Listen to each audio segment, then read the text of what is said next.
जैसा कि आप जानते हैं, खुद को बागेश्वर धाम का पीठाधीश्वर कहने वाले बाबा बागेश्वर, जिसको धीरेन्द्र कृष्ण शास्त्री के नाम से जाना जाता है, वो अभी अभी बिहार आ चुके हैं और बिहार आए हैं।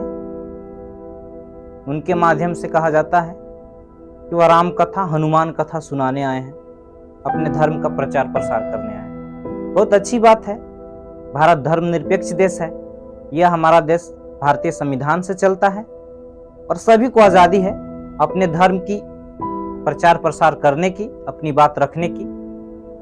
लेकिन समस्या तब हो जाता है कि कोई विशेष लोग धर्म की आड़ में किसी राजनीतिक पार्टी का प्रमोट करता है और उसको एक बड़ी मंच देने की कोशिश करता है। तो यहाँ पे ऐसी समस्या उत्पन्न हो चुकी है। बिहार में अभी गर्मा गर्म माहौल है। बहुत प्रकार के लोग अनेकों प्रकार का विरोध कर रहे हैं। कुछ ऐसे व्यक्ति हैं जो नेगेटिव सोच रहे हैं, तो कोई पॉजिटिव सोच रहे हैं। सबका अलग अलग राय है और आप डिफाइन नहीं कर सकते हैं कि कौन सही है और कौन गलत है। लेकिन जब देखा जाता है कि बाबा धीरेन्द्र कृष्ण शास्त्री, जो इस देश को हिंदू राष्ट्र घोषित करने के लिए उत्तेजित हैं और अपने आप को ऐसा बोलते हैं, हालांकि यह संभव नहीं है, क्योंकि भारत धर्मनिरपेक्ष एक देश है जहां पर सभी धर्म की समान प्रधानता है, सभी धर्म अपना प्रचार प्रसार कर सकते हैं, लेकिन यह देश किसी धर्म से नहीं चल सकता है, ऐसा संविधान में वर्णित है, जिसके अनुसार से यह संभव तो नहीं है।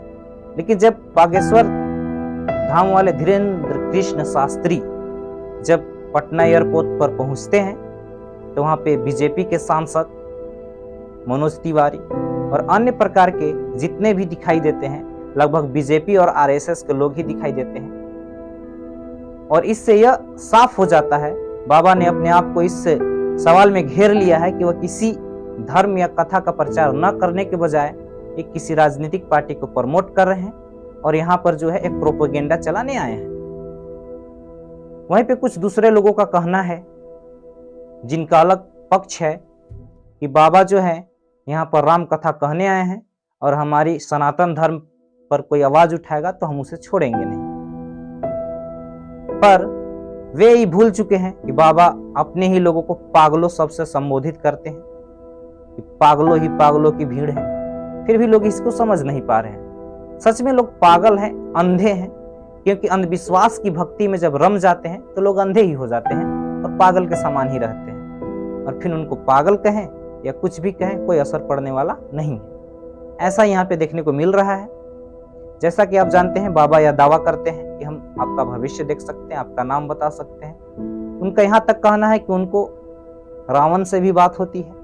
ये अन्य प्रकार के ऐसे ऐसे बात का तथ्य देते हैं जिसका कोई प्रोपेगेंडा बहुत बड़ा नहीं है। लोग ऐसे ऐसे लॉजिक आपको भारत में हर चौक चौराहे, गली मोहल्ले में देखने को मिल जाएंगे, जहाँ पे छोटे छोटे बच्चे एक सिक्के से दो सिक्के बना देते हैं या अन्य प्रकार की जादू दिखाई देते हैं। किसी का सर गोल कर देते हैं काट कर, किसी को हवा में उड़ा देते हैं। तो इसके अनुसार से वो भी तो बहुत बड़े जादूगर हैं, लेकिन वे अपने आप को चमत्कारी नहीं बताते हैं, पर यह बाबा अपने आप को चमत्कारी कहते हैं। ऐसे ऐसे बहुत से तथ्य आपको मिलेंगे जिससे यह साबित होता है कि ये भी आम इंसान है जैसे हम हैं। बस कुछ ट्रिक जानते हैं, कुछ चीज है जिसके वजह से लोग इनको विशेष समझ लेते हैं। और जब इंसान ही इंसान को भगवान का दर्जा देना चालू कर देता है, वहीं से राष्ट्र का विनाश का प्रारंभ होता है। इससे पहले भी बहुत से बाबा आए हैं, आप जान रहे हैं, राम रहीम, आशा राम बापू, ऐसे बहुत से बाबा आए हैं जो अपने आप को इसी प्रकार की चमत्कारी चीज को दिखा रहे थे। पूरा भारत उसका दीवाना था, सनातन धर्म के लोग। पर वही बाबा रेप के केस में, चोरी डकैती के केस में या अन्य प्रकार के दलाली के केस में पकड़ा जाते हैं। आज वो अंदर है। वैसे ही बाबा जो है अपने आप को प्रमोट करने में दम नहीं ले रहे हैं। इनका साफ कहना है कि हमारी रावण से बात होती है, जबकि अगर जो अच्छा पढ़ा लिखा व्यक्ति है तो यहीं से इस बाबा का बहिष्कार चालू करना प्रारंभ कर देगा। लेकिन लोग अंधभक्ति में इतना रम गए हैं कि जो एक कहते हैं उसके रास्ते पे चलते हैं और इस प्रकार के करते हैं। कुछ दिन पहले आप देखे थे, जब ये हिंदू राष्ट्र बनाने की बात हमेशा करते हैं, तो आप देखे थे कि इनके जो भाई हैं धीरेन्द्र कृष्ण शास्त्री के, अभी तो हिंदू राष्ट्र बना भी नहीं है और बंदूक लेकर, सिगरेट पीकर और अन्य प्रकार के धूम्रपान नशे में जाकर एक दलित परिवार के यहाँ मारपीट किए, वहां पे गाली गलौज किए, अभद्र भाषा का प्रयोग किए, इनके अपने भाई के इशारे पे, क्योंकि इनकी पावर इतनी अभी फैल चुकी है, लोग इनको इतना प्रोपेगेंडा बढ़ाकर बहुत बड़ा बना दिया है, क्योंकि ये है नहीं। तो अभी यह हाल है, तो हिंदू राष्ट्र बनने के बाद क्या हाल होगा? हालांकि यह तो संभव नहीं है, कहा नहीं जा सकता है, क्योंकि हमारा देश जो है संविधान से चलने वाला है और संविधान को बदल देना इतनी आसान बात नहीं है। खैर, लोगों का काम है बोलना, सब अपना अपना, भारत देश में भारत संविधान ही स्वतंत्रता की आजादी देती है, इसलिए बोल पा रहे हैं और अपना प्रवचन कथा सुना पा रहे हैं, इसका भी श्रेय भारतीय संविधान को ही जाता है।